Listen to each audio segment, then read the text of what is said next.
नमस्कार दोस्तों, आज की तारीख है 12 दिसंबर 2025, दिन शुक्रवार और आज की हिंदी तिथि है पौष माह के कृष्ण पक्ष की अष्टमी। तो दोस्तों, सबसे पहले तो आज के दिन का इतिहास जान लेते हैं। आज 12 दिसंबर का दिन इतिहास में कई बड़ी और याद रखने वाली घटनाओं से भरा हुआ है। सबसे पहले बात करते हैं साल 1911 की। इसी दिन भारत की राजधानी को कोलकाता से दिल्ली करने की औपचारिक घोषणा हुई थी। यह फैसला ब्रिटिश सरकार ने दिल्ली दरबार में लिया था। इससे भारत की राजनीति, प्रशासन और देश की दिशा पर बड़ा असर पड़ा। साल 1950 में आज ही के दिन साउथ इंडिया के सुपरस्टार रजनीकांत का जन्म हुआ था। एक आम बस कंडक्टर से शुरू होकर वह देश के सबसे बड़े फिल्म आइकन बने। उनकी स्टाइल, डायलॉग और स्क्रीन प्रेजेंस आज भी लाखों लोगों को प्रेरित करती है। साल 1981 में आज ही के दिन भारतीय क्रिकेटर टीम के स्टार खिलाड़ी युवराज सिंह का जन्म हुआ था। 2011 वर्ल्ड कप में उनकी शानदार परफॉर्मेंस आज भी फैंस नहीं भूलते। 6 गेंदों में 6 छक्के हो या कैंसर से लड़कर मैदान पर वापसी, युवराज हमेशा लोगों के दिलों में हीरो रहेंगे। 12 दिसंबर को अंतर्राष्ट्रीय तटस्थता दिवस भी मनाया जाता है। इसका मतलब है देशों के बीच शांति, बातचीत और बिना पक्षपात के सहयोग को बढ़ावा देना।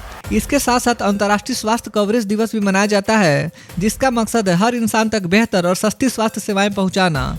तो दोस्तों, ये था आज के दिन का इतिहास। तो चलिए अब जानते हैं आज की देश भर की सबसे बड़ी खबरें। कल प्रधानमंत्री नरेंद्र मोदी ने पूर्व राष्ट्रपति प्रणब मुखर्जी की जयंती पर उन्हें दिल से श्रद्धांजलि दी। मोदी ने कहा कि प्रणब दा एक ब्रिलियंट थिंकर और सच्चे देशभक्त थे। उन्होंने लिखा कि प्रणब दा के साथ काम करना उनके लिए बहुत बड़ी सीख थी। मोदी का कहना है कि प्रणब मुखर्जी के विचार आज भी देश के लिए इंस्पिरेशन हैं। कल प्रधानमंत्री मोदी ने महान कवि सुब्रमण्यम भारती की जयंती पर उन्हें याद किया। मोदी ने कहा कि भारती की पोएम्स ने लोगों में करेज और देश प्रेम की भावना जगाई।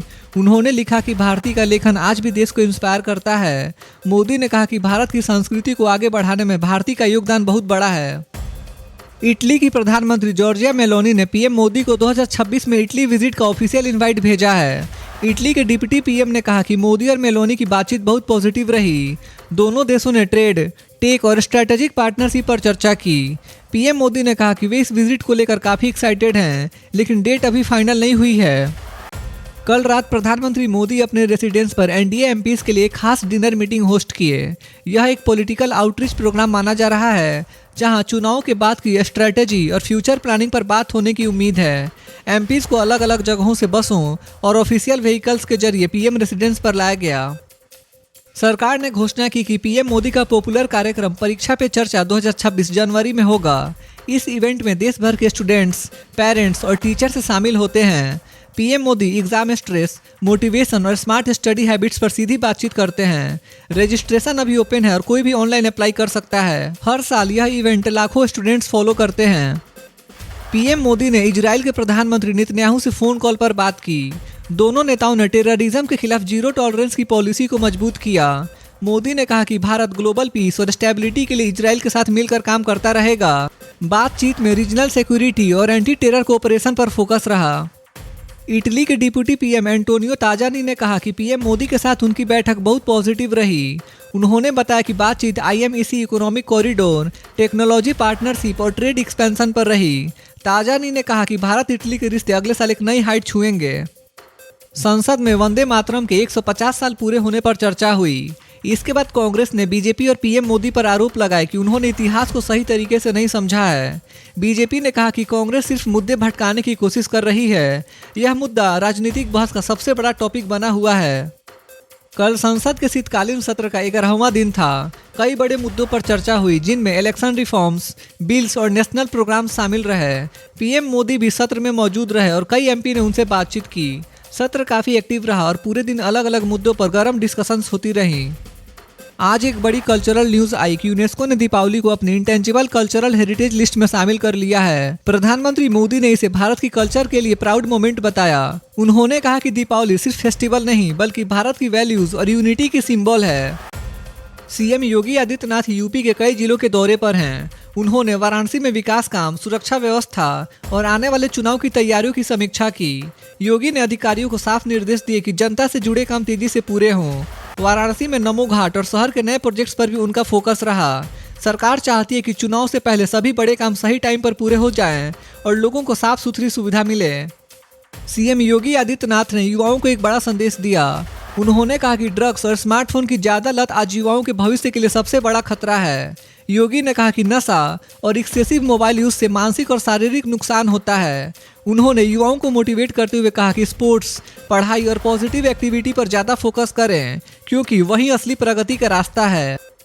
सीएम योगी ने कहा कि दीपावली का यूनेस्को की हेरिटेज लिस्ट में शामिल होना पूरे यूपी के लिए गर्व की बात है। उन्होंने बताया कि इससे यूपी की संस्कृति, परंपरा और पर्यटन को ग्लोबल पहचान मिलेगी। योगी ने कहा कि इस मान्यता से दुनिया भर के लोग भारत और यूपी की संस्कृति को और करीब से जान पाएंगे। सरकार अब ऐसे त्योहारों और परंपराओं को और प्रमोट करने की तैयारी कर रही है। सीएम योगी आदित्यनाथ की जीरो टॉलरेंस पॉलिसी के तहत यूपी पुलिस ने कोडिन सिरप वाले ड्रग रैकेट का बड़ा भंडाफोड़ किया है। पुलिस ने 12 बड़े आरोपियों की पहचान कर ली है, जो अवैध तरीके से नशीली दवाइयों की सप्लाई कर रहे थे। कई जगह एफआईआर दर्ज की गई है और पूरे नेटवर्क को खत्म करने के लिए पुलिस लगातार एक्शन में है।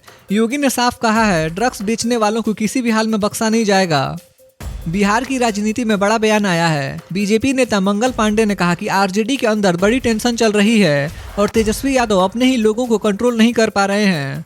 उनका कहना है कि शिवानंद तिवारी के हाल के बयान ने पार्टी के अंदर कंफ्यूजन और बढ़ा दिया है।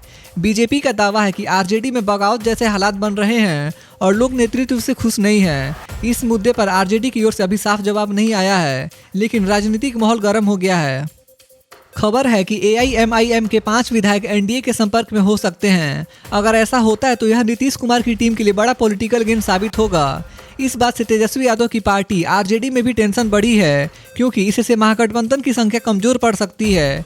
एआईएमआईएम की तरफ से साफ बयान तो आया है कि वे किसी भी तरफ नहीं जा रहे हैं, लेकिन राजनीतिक गलियारों में स्ट्रांग डिस्कशन चल रही है कि बिहार में फिर नया पॉलिटिकल गेम शुरू हो सकता है। स्थिति पर सभी पार्टियां कड़ी नजर रखी हुई हैं। बिहार में जेडीयू प्रवक्ता नीरज कुमार ने बड़ा दावा किया है। उन्होंने कहा कि महागठबंधन के 17 से 18 विधायक एनडीए से संपर्क में हैं। इस बात ने पूरे राज्य की राजनीति को गर्म कर दिया है। अगर यह सच हुआ तो तेजस्वी यादव की आरजेडी और बाकी पार्टियों के लिए बड़ा झटका साबित हो सकता है। आरजेडी ने बिहार चुनाव को लेकर बड़ा आरोप लगाया है। पार्टी का कहना है कि ईवीएम में मैनिपुलेशन की वजह से उन्हें नुकसान हुआ है। उनका दावा है कि कई सीटों पर वोट बढ़े, लेकिन रिजल्ट में गिरावट आई, जो नॉर्मल नहीं है। आरजेडी ने सरकार से मांग की है कि चुनाव बैलेट पेपर से कराए जाएं, ताकि सिस्टम पर लोगों का भरोसा बना रहे। तेजस्वी यादव की टीम का कहना है कि इलेक्शन कमीशन को इस पूरे मामले की जांच करनी चाहिए। पश्चिम बंगाल की मुख्यमंत्री ममता बनर्जी ने मतदाता सूची के विशेष संशोधन यानी एसआईआर पर कड़ी चेतावनी दी। उन्होंने कहा कि यदि किसी भी योग्य मतदाता का नाम सूची से हटाया गया तो वह सड़क पर उतरकर धरना देंगी। ममता ने महिलाओं से भी अपील की कि वे अपने घर के बर्तन लेकर विरोध में शामिल होने के लिए तैयार रहें। उन्होंने केंद्र सरकार पर आरोप लगाया कि वह इस प्रक्रिया के जरिए बंगाल के लोगों को डराना चाहती है। ममता ने अमित शाह को खतरनाक बताया और कहा कि बंगाल के लोगों को कोई नहीं हटा सकता। तो दोस्तों, आज के लिए बस इतना ही था। देश भर के छोटे बड़े अपडेट्स और हर दिन के मुख्य समाचार देखने के लिए हमारे YouTube न्यूज़ चैनल इंडियन जनता न्यूज़ को सब्सक्राइब जरूर करें। मिलते हैं अगली वीडियो में, तब तक के लिए बाय बाय, टेक केयर, जय हिंद।